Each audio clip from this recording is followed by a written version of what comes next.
Madame, mademoiselle, monsieur, bienvenue à Métro News. Voici les principaux titres qui seront développés aujourd'hui. 2 délégations du Parlement sont attendues respectivement en France et en Angleterre du 17 au 27 décembre prochain pour une évaluation du personnel des ambassades d'Haïti dans ces 2 pays. Pour clôturer la quinzaine d'activisme contre les violences faites aux femmes, le gouvernement promet la formation d'une commission pour étudier exclusivement ces cas et justice sera rendue aux victimes. Quiconque au sein de l'opposition s'associerait avec le président Jovenel Moïse pour former un gouvernement sera tenu pour un traître. Telle est la position de l'alternative consensuelle pour la refondation d'Haïti.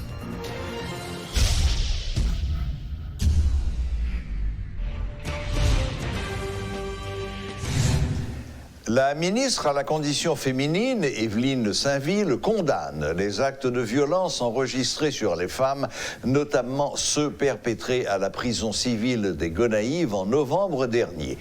De concert avec le ministère de la Justice, tout sera mis en œuvre en vue de trouver les coupables, garantit Madame Sainville lors de la cérémonie de clôture des 16 jours d'activisme pour mettre fin à ce phénomène.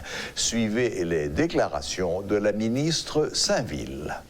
Et 25 novembre, nous avons lancé le Palais national sous le patronage du président de la République, là, son Excellence M. Jovenel Moïse, et de la première dame de la République, Mme Martine Moïse. Et en continuité avec 10 coordinations départementales ministères, là, nous avons plusieurs activités. Côté, nous avons visité la prison civile Cabaret. Nous avons visité mesdames, nous avons nous voyons, nous comprenons et nous avons agi. Côté, nous avons organisé une clinique mobile en partenariat avec une organisation qui c'est CHOG. Côté journée jeudi, on a fait des suivis médicaux. Côté des mesdames qui ont des infections, etc. Par exemple, nous connaissons 12 mesdames qui étaient victimes de viol, que nous prenons en considération et le gouvernement fait prise en charge. Et journée jeudi, attente nous, c'est toute organisation de femmes en partenariat avec partenaires nationaux et internationaux comme organisation féminine, féministe, pour prendre des engagements, pour nous croire la violence et pour mesdames les victimes de violence, pour nous pas arrêter sous silence. Parce que silence là, veut dire nous complices. Journée jeudi, il y a une femme qui ou bien une petite fille qui est victime de violence, il n'est pas doué rester sous silence, c'est pour lui porter plainte. Parce que journée jeudi, le ministère des Conditions Femmes, droit femme, travaille sur ça, en plan d'égalité. Ça veut dire femme avec garçon doit égal, mais c'est sous toute forme. Et moi content. Journée jeudi à nous clôturer l'activité, mais ce n'est pas fini. Nous avons plusieurs activités qui continuent et avec tous les partenaires, nous, ONU Femmes, UNFPA, PNUD, Ambassade Canada, etc. Que l'activité va continuer, le ministère fait prise en charge et nous dit, mesdames, les victimes de violence, pas garder silence. Toujours au cours de la cérémonie de clôture des 16 jours d'activisme pour éradiquer les violences faites aux femmes et aux filles, le ministre délégué auprès du Premier ministre, Guy François, a annoncé la formation d'une commission à cet effet. Suivez ses explications. C'est une commission qui mettait sous pied, sous étudier et Kassayo, bien que nous avons une idée de qui ça a déjà passé. C'est une commission qui travaille sur lui. C'est que gain la mesdames qui dans de conditions extrêmement graves et c'est que le ministre n'a pas le travail de concert avec l'autre entité que ce soit justice, primature et la présidence pour nous travailler sur le dossier mesdames qui violent. Mais monsieur Sao, est-ce qu'il y a une disposition qui prend contre vous-même? Bon, c'est sûr que le ministre de Justice là, le commissaire gouvernement prend les mesures légales parce qu'il faut une enquête qui mène, on ne peut pas arrêter puis on met un dossier comme ça. Et sous dos monde qui fait s'activer au niveau de viol sur mesdames. Le président du Sénat, Karl Murat-Cantave, et le président de la Commission des Affaires étrangères de la Chambre basse, Alfredo Antoine, sont attendus respectivement à Londres et à Paris entre le 17 et le 27 décembre pour évaluer le personnel des ambassades d'Haïti en France et en Angleterre. Fin de citation. Le sénateur Cantave sera accompagné de son conseiller politique, Roudy Châtelier, alors que la commission des affaires étrangères de la Chambre des députés qui va se rendre à Paris comprendra 10 personnes, dont 8 députés et 2 consultantes. La chef de poste du consulat général d'Haïti à Santiago, République dominicaine, Judith Xavier, devrait être de nouveau auditionnée ce vendredi. L'unité de lutte contre la corruption, ULCC, qui s'est saisie de l'enquête, l'avait déjà auditionnée hier jeudi. Il faut rappeler qu'elle a été interceptée le 7 décembre à Chimani dans un véhicule qui faisait l'objet d'investigations de la police dominicaine. Les leaders de l'alternative consensuelle pour la refondation d'Haïti évoquent l'impossibilité qu'un gouvernement légitime soit installé avant le 2e lundi de janvier 2020. Selon le porte-parole de l'alternative, Maître André Michel, quiconque de l'opposition s'associerait avec le président Jovenel Moïse pour former un gouvernement sera tenu pour un traître. L'opposant au régime en place a fait ses déclarations en marge de la réalisation ce vendredi d'un atelier sur la transition. Suivez les explications de Maître André Michel. Dans un contexte où le Parlement est encore debout, il faut le passer devant le Parlement. Or nous-mêmes, nous disons déjà, pas aucune séance qu'a faite dans le Parlement sur question du gouvernement. Et quel que soit mon nom, même si il y a un monde qui proche alternative là, séance pas faite. Mais si on monte approche alternative là, n'a considéré comme une trahison. Si on apprend André Michel, c'est trahir l'autre monde. Si on apprend Nenel Kassi, l'autre n'a pas en face li parce qu'on a dit son trahison. Il te met papa nous. Yo voyez en bas, pas de séance de ratification. C'est une façon pour me dire, pas de gouvernement légitime avant le 2e lundi de janvier 2020, d'autant plus que revendication peuple là, c'est pas question Premier ministre. Les revendications du peuple haïtien sont claires. C'est 1, la démission sans condition du président de la République. 2, l'organisation de la conférence nationale haïtienne souveraine. 3, une transition de rupture différente de transition que nous avons fait déjà. Et 3, procès Petro-Caribé, procès Massacre La Saline, procès toute notre cas corruption. Nous-mêmes, nous clairs, nous n'accepterons jamais de pactiser, de cohabiter avec le diable. Nous n'accepterons jamais de pactiser avec les assassins qui ont assassiné nos frères et sœurs pendant cette grande période de mobilisation. La solution à la crise passe d'abord et avant tout par la démission de Jovenel Moïse. C'est notre position, et la position du peuple haïtien, et c'est cette position qui doit être respectée. Et je veux m'adresser encore une fois à la communauté internationale pour dire que cette communauté internationale n'a pas le droit de continuer à supporter un président rejeté par la population haïtienne. Je veux m'adresser de façon particulière à l'ambassade américaine pour dire qu'il n'y a pas de droit de continuer à supporter un gouvernement qui est en corruption.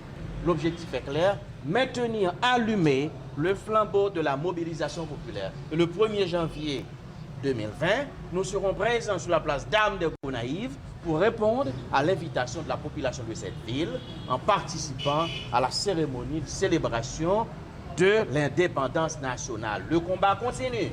On ne fera pas marche arrière. C'est conviction, détermination pour gagner, pour mener n'importe quelle bataille. Et nous avons cette détermination. Le sénateur Patrice Dumont élève la voix contre l'ordonnance du juge Osner Petit-Papa qui a blanchi le questeur du Sénat au nom Dieu Louis, son chef de cabinet Isnik Chout, Jimmy Ferville et la secrétaire générale adjointe aux affaires administratives du Sénat, Myrlande Georges, tous accusés de détournement de fonds publics, d'enrichissement illicite et d'association de malfaiteurs par le Bureau des affaires financières et économique de la DCPJ.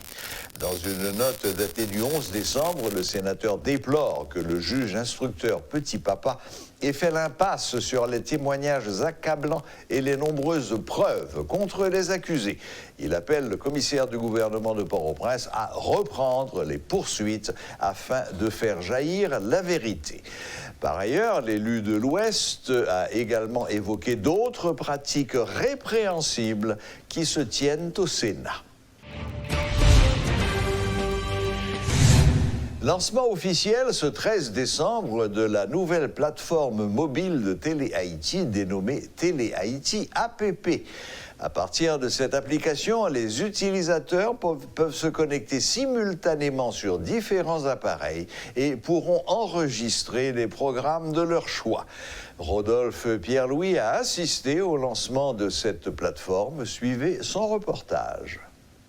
À l'ère de la technologie, la Télé Haïti emboîte le pas. Nous sommes à la salle de conférence de l'hôtel Villa Thérèse où les responsables de la Télé Haïti vont procéder au lancement d'une nouvelle application disponible sur App Store et sur Google Play Store. En janvier 2009, Télé Haïti avait introduit la télévision numérique en Haïti, une initiative qui avait coïncidé avec les 50 ans de cette station. Cette année, une fois de plus, elle lance un nouveau produit à l'intention de ses abonnés, explique Alan Bayard, l'un des responsables. Nous croyons que Télé Haïti est le lien entre les réalités de notre société et les gens qui la vivent au quotidien. L'information, c'est le pouvoir. Et quelle meilleure façon de fournir ce pouvoir à un public assoiffé de connaissances, d'éducation et de divertissement. Donc, c'est là notre raison d'être. À un moment où chaque citoyen a un téléphone intelligent, que ce soit dans la capitale ou dans les villes de province, il est important de s'adapter à la réalité, soutient M. Bayard. Nous sommes un groupe très innovant. Nous voulons toujours être à la pointe de la technologie. Quel que soit ce que nous faisons, nous tenons à être à la pointe de la technologie. Ce n'est pas parce que nous sommes en Haïti qu'on ne peut pas le faire. On peut le faire, on va le faire, on va continuer à le faire. La télévision numérique avait permis aux clients d'accéder à une offre variée de chaînes et de s'abonner au bouquet thématique de son choix. Cette innovation apportée dans l'industrie télévisuelle haïtienne tiendra compte des besoins de la clientèle et de son pouvoir d'achat, indique le responsable de Télé Haïti qui énumère les avantages que bénéficieront les abonnés suite à ce changement. Vous avez maintenant accès à la télévision partout où vous êtes, sur quel que soit l'appareil. Je veux parler de votre téléphone portable, votre tablette, votre laptop. Si vous avez qui parmi vous a une télévision intelligente? Personne n'a une télévision intelligente? Hein? Personne? Ah, ok, je vois très bien. On dirait que vous êtes timide. Donc, la télévision intelligente, et Apple TV, Amazon TV, Fire TV, partout, quel que soit l'appareil, le dispositif, vous aurez accès à la télévision, vous aurez accès à Télé Haïti. Partout où vous êtes. Non seulement en Haïti, maintenant vous allez avoir accès à la Télé Haïti, quel que soit là où vous êtes, à travers le monde. En présence de plusieurs personnalités qui évoluent dans le domaine médiatique et du Conatel, M. Bayard a également fait part des différentes perspectives de Télé Haïti. Donc nous venons développer un écosystème qui permet nous. Nous commencer à faire nos bagages là, nous avons fini la caméra sur un receveur, ou bien nous avons un laptop et nous avons voyager pour continuer. Désormais, regardez vos films et vos émissions préférées sur la nouvelle plateforme mobile de Télé Haïti. Notons que ce nouveau produit a été lancé ce vendredi 13 décembre, date qui marque le 60e anniversaire de Télé Haïti. Claude Désir et Rodolphe Pierre-Louis pour Télémétropole.